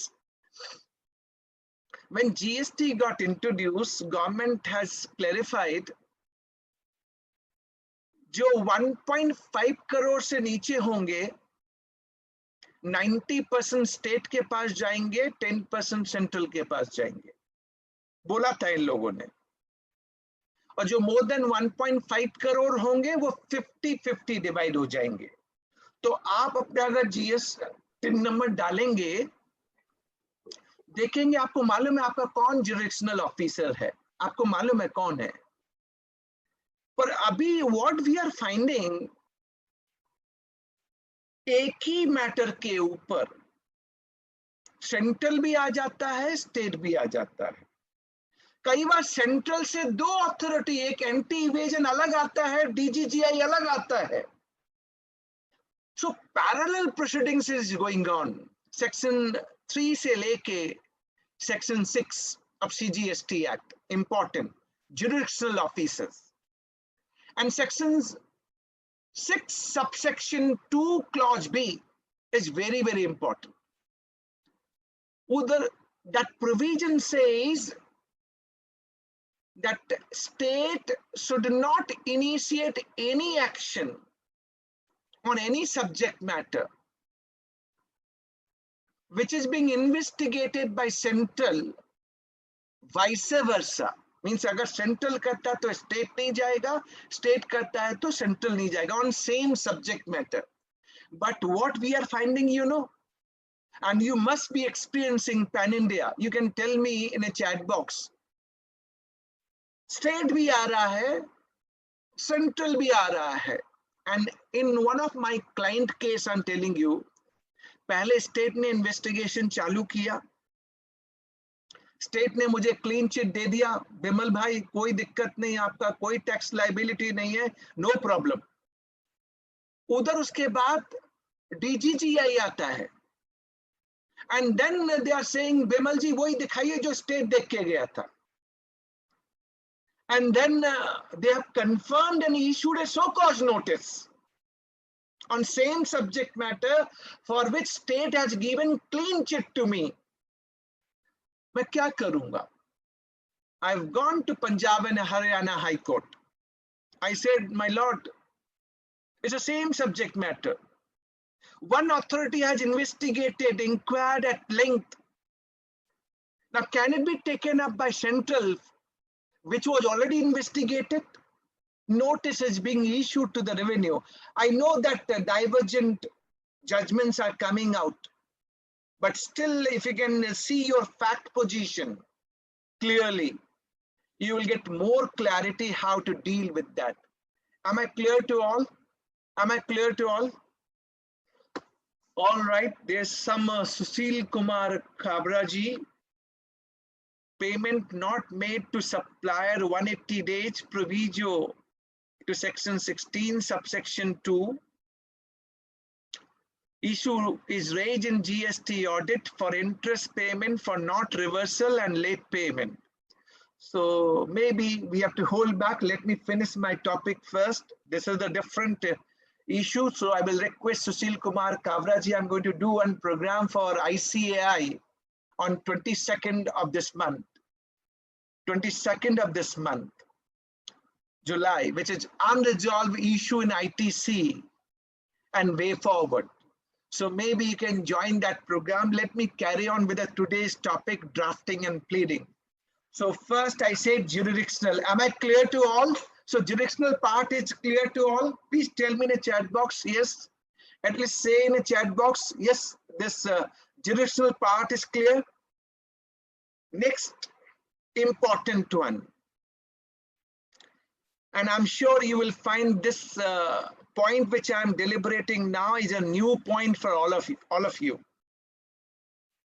So cause notice issue होने के पहले एक प्री कंसल्टेशन नोटिस का प्रोविजन है, master circular under service tax में था. under service tax में था. And this master circular was referring that 10th March 2017 जब आप so cause notice 50 लाख से ऊपर का इशू करेंगे तो आपको एक प्री कंसल्टेशन सो कॉज नोटिस देना पड़ेगा. यानी डिपार्टमेंट से बोला भैया सो कॉज नोटिस मत करो, अनवांटेड लिटिगेशन नहीं करने का, टैक्स पेयर को बुलाओ, टैक्स पेयर से प्री कंसल्टेशन, उनको समझाओ, आइदर दे विल एग्री और you will agree, then show cause notice. If you don't agree, issue show cause notice. I am asking in GST, is there any pre-consultation notice? Please tell me in a chat box, yes or no. This is my simple question. GST में notice issue करने से पहले क्या department को आपको कोई pre consultation notice देना होगा? Please tell me yes or no. Please, I want this one. Yes or no. Please, I'm looking for the answer. Delhi High Court, in the recent judgment, Amadeus India Private Limited has vacated the so-called notice because that was issued without pre-consultation. So see the importance. Notice आने के पहले आपको क्या क्या check करने का है. यानी रिट फाइल हुआ, नोट हाई कोर्ट में यही आर्गुमेंट था कि प्री कंसल्टेशन हमको नहीं दिया गया. जीएसटी में रूल 142(1)(a, अनीस भाई was there from Surat. I know him. Anis was there and he wrote the answer first. Rule 142(1)(a, effective from 9th of October 2019. 9th of October 2019. DRC 01A पहले issue करने का है. अगर DRC 01A नहीं आया और उनने सीधे आपको नोटिस दे दिया, you have legal ground that they have not issued DRC 01A, hence so-called notice which is issued under 73 or 74 is not valid. It's not valid. I hope I'm clear. I'm clear. जिनने yes कहा appreciated, जिनने no कहा please make a note of it. So if clear, then tell me yes, I will move further accordingly then. All right, thank you very much. So DRC 01A is a must. All right. Next. When you're drafting and pleading, Advocate Nilesh H. Rajai. Sir आपने okay लिखा, okay का मतलब मुझे समझ में नहीं आया. Okay का मतलब तो ये लगा इधर बेंच बैठी हुई है, आप बेंच में बैठे हुए हैं. ओके आगे बढ़ो. सर कम से कम यहाँ तो कम से कम okay all right, not an issue on a lighter note. So Nilesh भाई दिल में नहीं लेने का, मुझे तो आपको बताने का था. ड्राफ्टिंग में अगर वर्ड ऐसे यूज कर दिया ना तो नहीं सुनेगा. Soft, simple, precise, concise, these are the terms. See, when you're pleading, you can't say okay. You have to be very simple and soft. You put your point before the bench in a manner required to be. See, मुझे अभी hurt किया ना okay देखते ही chat box पे, right? अगर आप bench के सामने बोल देंगे ना okay, then for sure you will get bounce back. Maybe I'm picking up Nilesh ji's point, but educating you for the pleading. Even your drafting should not have aggressive language, should not be abusive. Even pleading, you should make your point, none is stopping you. If authority not giving time, be softer to tell him or tell her, Your Honor, can you give me few minutes to explain my position? Maybe 2-3 minutes of yours, Your Honor, kindly. And make your point simpler. Whenever you're saying, say softly, with a simple language. But wherever you got your point to prove, little modulation is required. Modulation कब आवाज बढ़ाने का, कब आवाज घटाने का. There is no book. Book नहीं है इसके लिए. There is nothing book that which I can provide to you. This is all learning, practical learning. Today, drafting and pleading, why we are discussing, and we are having only 153 participants as of now. Anil के साहब भाई से मैंने पूछा था, भाई जी कितना members होंगे ज्वाइन करने के लिए? बोले बेमल भाई 400 होने चाहिए. सर मैं आपको बताऊं, आज की डेट में ना टॉपिक देख के लोग अटेंड करते हैं. अच्छा ड्राफ्टिंग है, अच्छा प्लीडिंग है, रहने दे यार, ठीक है देखेंगे.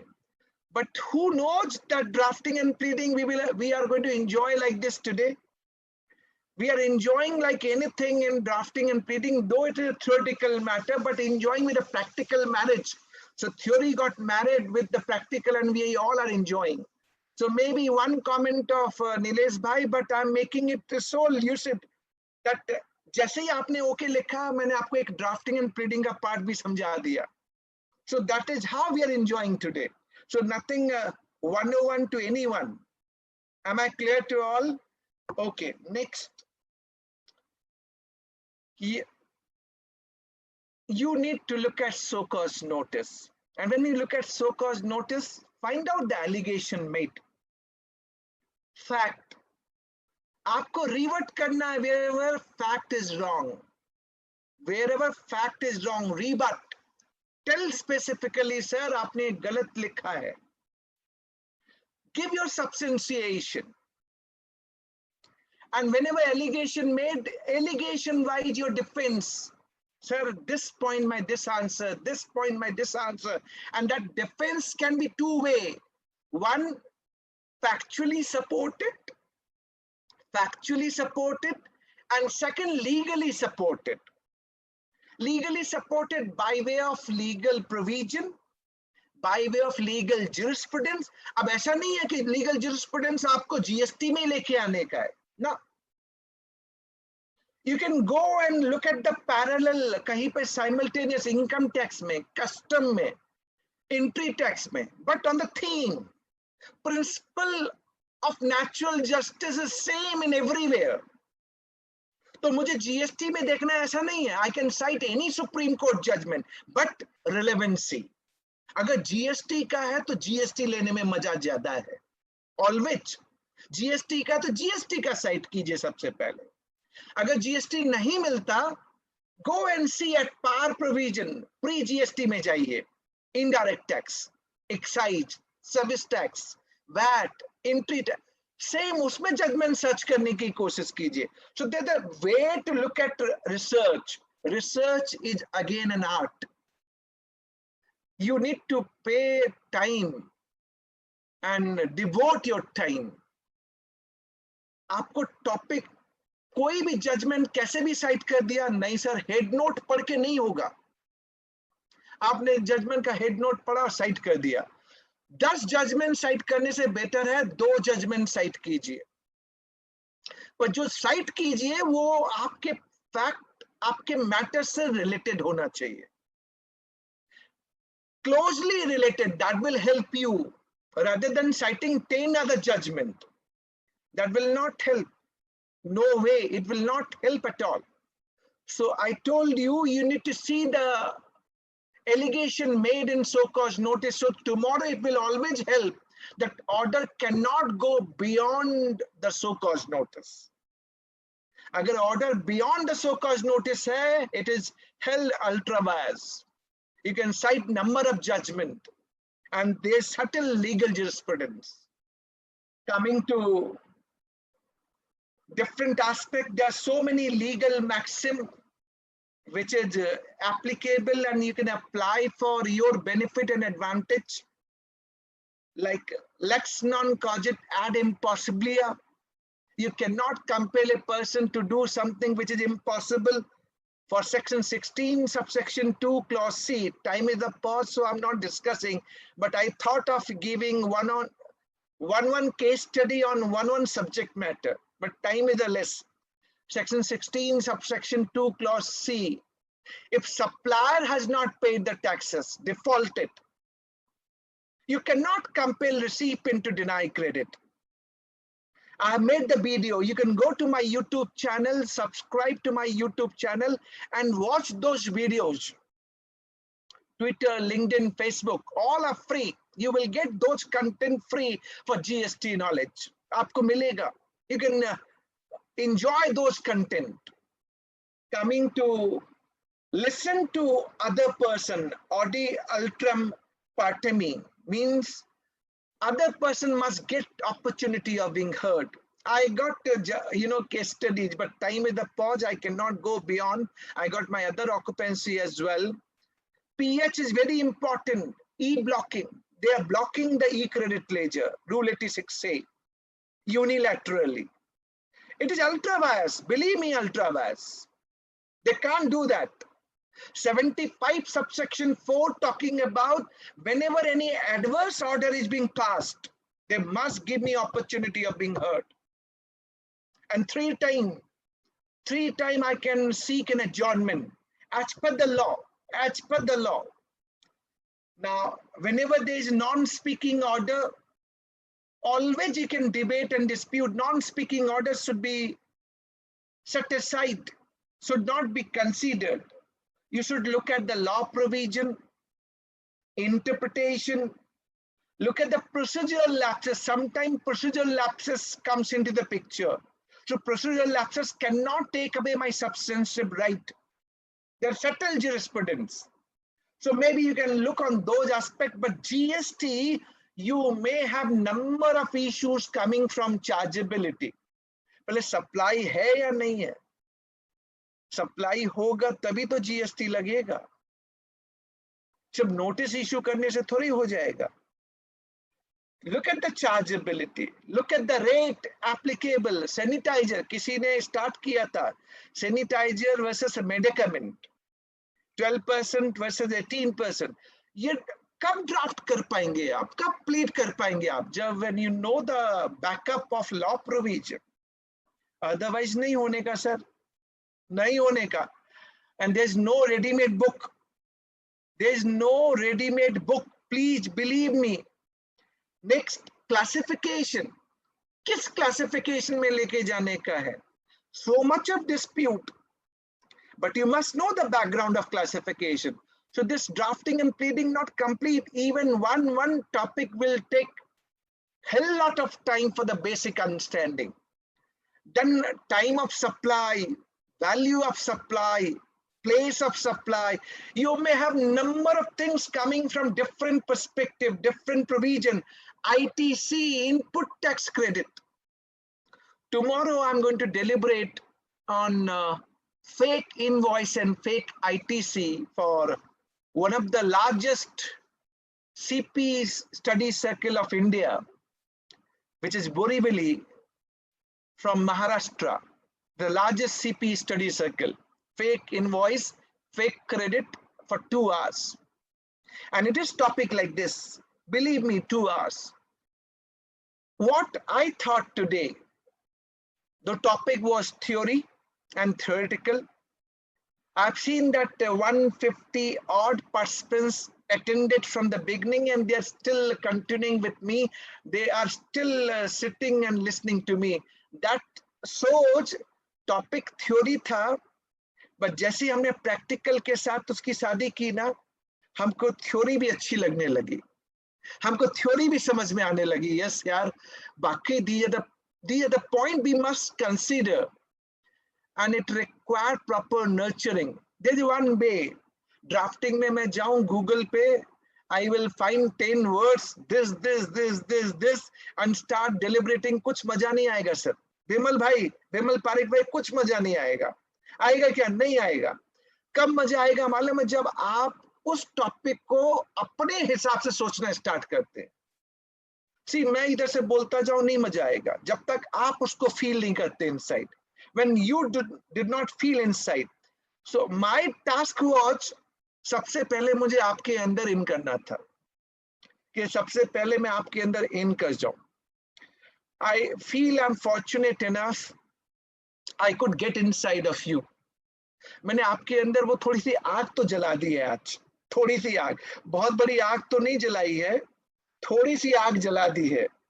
आप लोग को भी समझ में आने लगा है कि बाकी यार है चीजें, बहुत सी चीजें हैं, and things are too wide and it really create temptation. कई बार होता है ना, स्टार्टर खाने के बाद मेन कोर्स खाने की और इच्छा होती है कि यार अगर स्टार्टर अच्छा है तो मेन कोर्स अच्छा होगा, राइट. और गुजराती भाई पहले स्टार्टर से स्टार्ट करते हैं, जिससे मालूम पड़ जाए मेन कोर्स अच्छा है या नहीं है. बिकॉज गुजराती भाई रोज उनका तो है कि टाइम वेस्ट नहीं करने का, टाइम वेस्ट नहीं करने का. अगर स्टार्टर में मजा आएगा, दीपेश भाई, स्टार्टर में मजा आएगा तो मेन कोर्स में मजा आएगा. आएगा. So there is always theme like that.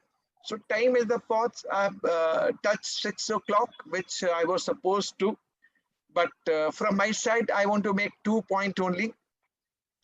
जितने लोगों ने आज वॉच किया, जितने भी लोग थे, कम थे. अनिल भाई से कंप्लेन है मेरी कि अनिल भाई ने 400 बोला, मैंने 2-3 बार उनको रिमाइंडर कराया, मेरे 2 घंटे को आप जस्टिफाई कीजिएगा, मेरे 2 घंटे को आप जस्टिफाई कीजिएगा. अनिल भाई जस्टिफाई नहीं हुआ पहली बार. Sir simultaneous YouTube telecasting is there sir. Sir not it. Sir आपसे प्यार है ना, खुल के, इतना खुल के कोई बात कर सकता है? इतना खुल के कोई बात नहीं कर सकता. सर देखिए, हमारा मन बहुत साफ होना चाहिए, बहुत क्लीन होना चाहिए. मैं I always look at when I am giving my 2 hours, I give 100% of my heart out. मैं कुछ अपने अंदर नहीं रखता. अगर मुझे फ्री ऑफ कॉस्ट ओपिनियन इधर में देनी है, no charges, because this is my CSR, corporate social responsibility देनी है मेरे को. सो मेरा तो प्यार है सर आपके साथ अनिल भाई, आप हैं, आप लोग जितने भी हैं, मेरा लव एंड अफेक्शन है. अगर गुजरात इतना लाइक करता है तो क्यों लाइक करता है? Am I right? इसीलिए लाइक करता है कि yes we carry that tuning synergy. और वो मुझे अभी भी याद आ रही है ना, वो भरत भाई की वो नई शादी, और वो रूट के चली जाती थी, और GST. तो मेरे को ये लगता है सर GST है, बट एक चीज मैं बताता हूँ, जो नटखट है उसके साथ रहने में बड़ा मजा आता है, सीधे के साथ रह के क्या मजा. थोड़ा नटखट है, थोड़ा आप भी मनाइए, थोड़ा वो भी आपको मनाएगी. It's good. आपको लव एंड अफेक्शन उसमें बहुत ज्यादा दिखेगा. GST में मुझे यही दिखता है. ठीक है, चैलेंजिंग है, बर्निंग है, but still we all are enjoying and we must enjoy. जब आप कोई काम करते हैं और क्रिटिकल हो, तो काम करने के बाद मजा आता है, मजा आता है. मुझे अभी भी CA का वो दिन याद है, एक बैलेंस शीट बनानी पड़ती थी, और बैलेंस शीट बन गई और फिगर मैच कर गया, तो हम पेन को वहीं एग्जाम हॉल में ठोकते थे. Yes, I done it. So हम एग्जाम हॉल में ठोकते थे, and that is how we used to. So maybe 2 points, Anil bhai. The first point to all audience, to my all participants today, I have tried my best, whatever I could customize. मैंने तो customize किया. Drafting and pleading is a different topic altogether. मैंने customize किया from perspective which I can deliberate today. Topic में अभी बहुत सी चीजें मेरे से छूट गई, केस स्टडी छूट गया फॉर नॉट रीजन के, मैंने छोड़ दिया, time of the pause. But whatever we did it, आपको मजा आया या नहीं आया? अगर मजा आया तो बोलने का मजा आया, मुझे लगेगा कि हाँ आप लोगों को अच्छा लगा, and that was a interesting one. All right, thank you very much. Thank you very much. And this is what मुझे अच्छा लगता है कि कम से कम आप लोग को अच्छा लगा. Second point from my side. Second point, GST is still evolving. A lot of things you will come to know from a different person, from different department, from different taxpayer, from different expert. कई बार एक ही topic पे 4 speaker 4 बात बोल के जाते हैं. देखिए मैंने एक चीज आपसे और बोलूं, अटेंडीज जो होते हैं ना वो अपने क्वेश्चंस लेके आते हैं माइंड में। विमल भाई आप मेरी बात से एग्री करेंगे, प्रशांत भाई भी देख रहे हैं, प्रशांत भाई से बोलते हैं, विमल भाई का नाम बहुत बार बोल दिया, प्रशांत भाई का नाम बोल देते हैं।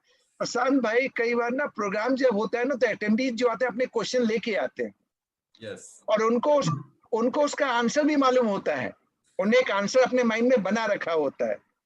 बट उनकी आदत क्या होती है मालूम है, कि जब भी कोई प्रोग्राम चल रहा हो, 4 स्पीकर आ रहे हैं तो चारों से पूछने का है, एक ही क्वेश्चन चारों से पूछने का है, और जिसने आंसर उसके हिसाब से दे दिया वही इंडिया का बेस्ट कंसल्टेंट है। अदरवाइज लेकिन जीएसटी में कोई बेस्ट नहीं है, कोई लोएस्ट नहीं है। We all are interpreting as per our own understanding, but what is important, जो मैं इंटरप्रेट करूं वो मैं आपको भी कन्विंस कर दूं। अगर मैंने कोई चीज इंटरप्रेट की और मैंने आपको कन्विंस कर दिया, I won the game, and that is what we must give it try, and that is what we all are doing. So without taking any time, but a request to all of you, COVID still on, हमारे लिए जान है तो जहान है। Please अपना ख्याल रखना है, अपनी फैमिली का ख्याल रखना है। You can join me on my Facebook, Twitter, LinkedIn and YouTube for getting GST knowledge, GST update, all free of cost. I always believe in theme line सबका साथ सबका विकास। अब ये fortunately unfortunately tagline of Congress वाले नाराज हो जाएंगे, बीजेपी वाले खुश हो जाएंगे, but we are all helping each other to grow and grow faster. So GST is a growing stronger together, growing stronger together. Allow me to say thanks to each one of you. Thank you very much. Thank you. Thank you.